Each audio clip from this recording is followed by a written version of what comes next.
Hi ಸ್ನೇಹಿತರೆ, ಇವತ್ತಿನ ಒಂದು ವಿಡಿಯೋದಲ್ಲಿ ನಾವು ಕರ್ನಾಟಕದ ಜನತೆ ಹೆಮ್ಮೆ ಪಡುವಂತ ಒಂದು ಸುಂದರವಾದ ಸ್ಥಳವನ್ನು ನಿಮಗೆ ಪರಿಚಯ ಮಾಡಿಕೊಡ್ತಿದ್ದೀನಿ. ನೋಡಿ, ಈ ವಿಡಿಯೋ ನಿಮಗೆ ಇಷ್ಟ ಆದರೆ ಸಬ್ಸ್ಕ್ರೈಬ್ ಮಾಡಿ, ಲೈಕ್ ಮಾಡಿ, ಹಾಗೆ ಶೇರ್ ಕೂಡ ಮಾಡಿ.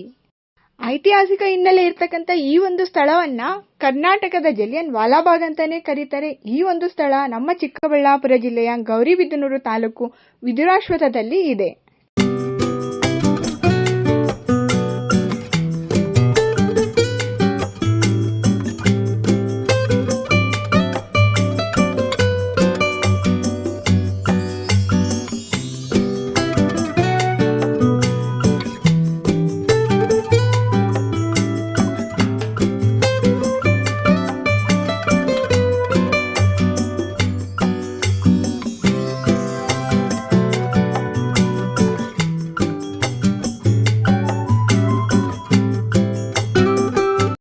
ಈ ಒಂದು ಸ್ಥಳದ ಬಗ್ಗೆ ನಿಮ್ಮೆಲ್ಲರಲ್ಲೂ ಒಂದು ಪ್ರಶ್ನೆ ಮೂಡಬಹುದು, ಯಾಕೆ ಈ ಒಂದು ಸ್ಥಳವನ್ನ ಕರ್ನಾಟಕದ ಜಲಿಯನ್ ವಾಲಾಬಾಗ್ ಅಂತ ಕರೀತಾರೆ ಅಂತ. ಯಾಕೆ ಅಂತಂದ್ರೆ ಸುಮಾರು 87 ವರ್ಷಗಳ ಹಿಂದೆ ಸ್ವತಂತ್ರಕ್ಕಾಗಿ ಹೋರಾಟ ನಡೆಯುವಂತ ಸಂದರ್ಭದಲ್ಲಿ ಈ ಒಂದು ಸ್ಥಳದಲ್ಲಿ ಒಂದು ದುರಂತ ಘಟನೆ ನಡೆಯುತ್ತೆ. ಈ ಒಂದು ಘಟನೆ ಅಂತಾರಾಷ್ಟ್ರೀಯ ಮಟ್ಟದಲ್ಲಿ ಪ್ರಚಾರವನ್ನ ಕೂಡ ಪಡ್ಕೊಳ್ಳುತ್ತೆ. ಆ ಘಟನೆಯ ನಂತರ ಈ ಸ್ಥಳವನ್ನ ಕರ್ನಾಟಕದ ಜಲಿಯನ್ ವಾಲಾಬಾಗ್ ಅಂತ ಗುರುತಿಸ್ತಾರೆ.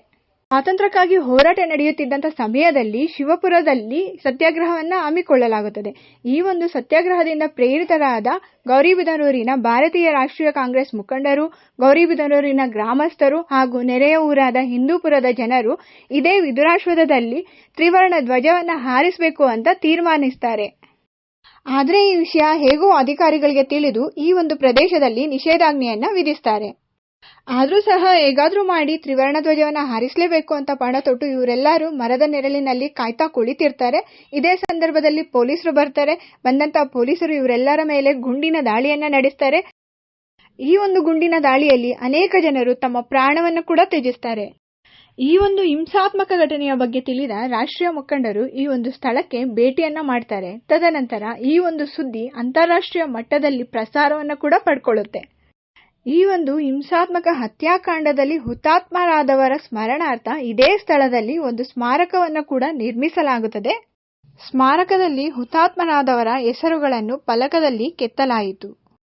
ಅಂದಿನಿಂದ ಈ ಒಂದು ಸ್ಥಳ ಕರ್ನಾಟಕದ ಜಲಿಯನ್ ವಾಲಾಬಾಗ್ ಎಂದು ಹೆಸರುವಾಸಿಯಾಯಿತು.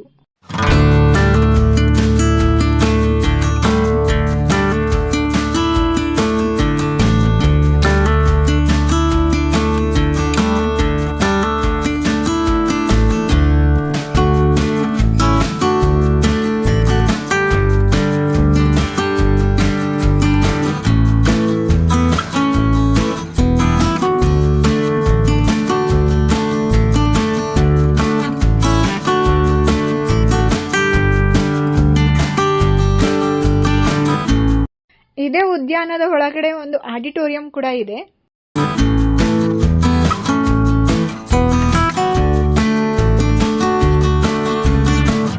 ಉದ್ಯಾನದ ಒಳಗಡೆ ನಡ್ಕೊಂಡು ಹೋಗ್ತಿದ್ರೆ ಮನಸ್ಸಿಗೆ ತುಂಬಾನೇ ಉಲ್ಲಾಸ ಅಂತ ಅನ್ಸುತ್ತೆ. ಯಾಕೆ ಅಂತಂದ್ರೆ ಈ ಒಂದು ಉದ್ಯಾನದ ಒಳಗಡೆ ಅನೇಕ ವಿಧವಾದ ಮರಗಿಡಗಳನ್ನ ನೆಟ್ಟಿದ್ದಾರೆ. ಈ ಒಂದು ಮರಗಿಡಗಳಿಂದ ಬರ್ತಕ್ಕಂತ ನೆರಳು ನಮ್ಮ ಮನಸ್ಸಿಗೆ ತುಂಬಾನೇ ಸೊಂಪನ್ನ ನೀಡುತ್ತೆ. ಈ ಸ್ಥಳವನ್ನ ತುಂಬಾನೇ ಚೆನ್ನಾಗಿ ಮೇಂಟೈನ್ ಮಾಡಿದ್ದಾರೆ. ಯಾಕೆ ಅಂತಂದ್ರೆ ನೀವೆಲ್ಲೇ ಹೋಗಿ ಪ್ರತಿಯೊಂದು ಕಡೆನೂ ಕೂಡ ತುಂಬಾ ಸ್ವಚ್ಛವಾಗಿ ಇದೆ.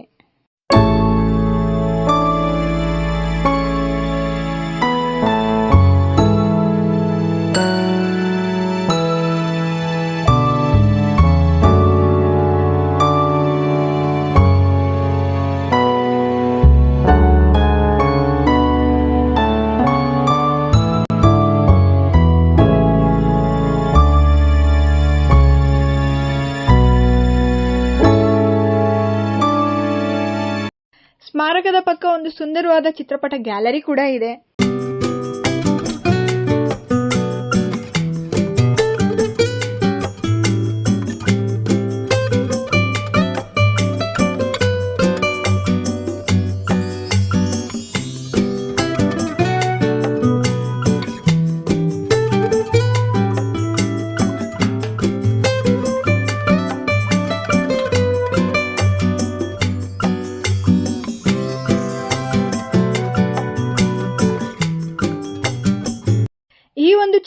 ಗ್ಯಾಲರಿ ಒಳಗಡೆ ಭಾರತ ಸ್ವಾತಂತ್ರ್ಯ ಸಂಗ್ರಾಮಕ್ಕೆ ಸಂಬಂಧಿಸಿದಂತಹ ಇಂಚಿಂಚು ವಿಷಯವುಳ್ಳ ಅನೇಕ ವಿಧವಾದ ಚಿತ್ರಪಟಗಳನ್ನು ತುಂಬಾನೇ ಸುಂದರವಾಗಿ ಪ್ರದರ್ಶಿಸಿದ್ದಾರೆ. ಹಾಗೇನೆ ಆ ಒಂದು ಚಿತ್ರಪಟದ ಕೆಳಗಡೆ ಆ ಒಂದು ಚಿತ್ರಪಟಕ್ಕೆ ಸಂಬಂಧಿಸಿದಂತಹ ಮಾಹಿತಿ ಕೂಡ ನಮಗೆ ಲಭ್ಯವಿರುತ್ತದೆ.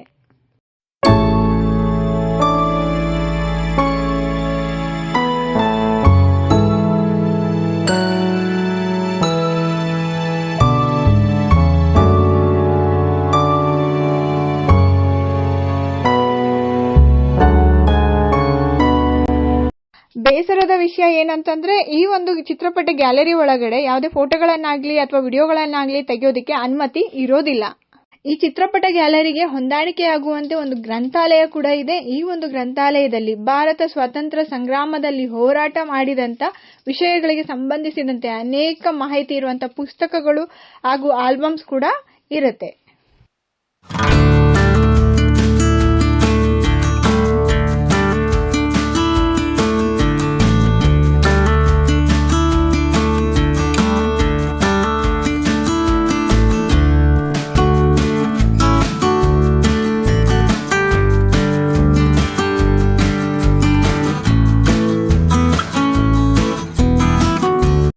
ಈ ಗ್ರಂಥಾಲಯ ನನಗೆ ತುಂಬಾನೇ ಇಷ್ಟ ಆಯಿತು. ಹಾಗಾಗಿ ಅಲ್ಲಿ ಒಂದು 10 ನಿಮಿಷ ಕುಳಿತು ಅಲ್ಲಿ ಕಲೆಕ್ಟ್ ಮಾಡಿರ್ತಕ್ಕಂಥ ಒಂದು ಆಲ್ಬಮ್ ಫೋಟೋಗಳನ್ನು ನಾನು ವೀಕ್ಷಿಸಿದೆ.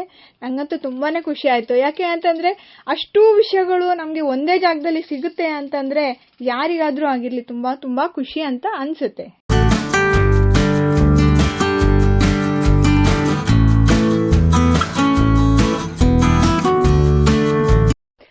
ಇದೇ ಉದ್ಯಾನದ ಒಳಗಡೆ ಮಕ್ಕಳಿಗೆ ಆಡ್ಕೊಳ್ಳೋಕೆ ಒಂದು ಆಟದ ಮೈದಾನ ಇದೆ.